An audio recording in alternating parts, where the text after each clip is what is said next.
या प्रार्थना नंतर तिने परत एकदा धनलक्ष्मी मातेला वंदन करून तिचा फोटो आपल्या डोळ्याला लावला. अशा शास्त्रशुद्ध पद्धतीने कमलिनीने व्रत केल्यामुळे तिला ताबडतोब त्याचे फळ मिळाले. तिच्या नवऱ्याच्या वर्तनात बदल झाला. कुविचारी मित्राची संगत त्याने सोडली. त्याच्या राहण्यात, वागण्यात, बोलण्यात फरक पडला. तो सुधारला. पुन्हा पहिल्यासारखा भरपूर कामधंदा करू लागला. त्याला अपेक्षेपेक्षा अधिक पैसा मिळू लागला. तो कमलिनीचे गहाण ठेवलेले दागिने सोडवू शकला. या व्रतामुळे त्याच्या घरात पूर्वीसारखे सुख, समाधान, शांती निर्माण झाली.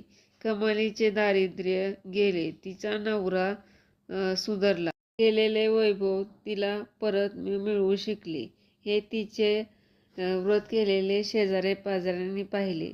ह्या स्त्रिया पाहत होत्या. त्यांनीही व्रत करण्याची इच्छा कमलिनीला सांगितली. कमलिनीने सर्व व्रतविधी सांगितला. व्रत समजावून देऊन त्यांनी हे व्रत सुरू केले. हे लक्ष्मी माते, सर्वांना कमलिनीप्रमाणे फळ दे. सर्वांच्या इच्छा पूर्ण कर. तुझा तिवार जय जयकार असो. इथे लक्ष्मी माता, संपूर्ण लक्ष्मी मातेचे व्रत समाप्त झाले आहे.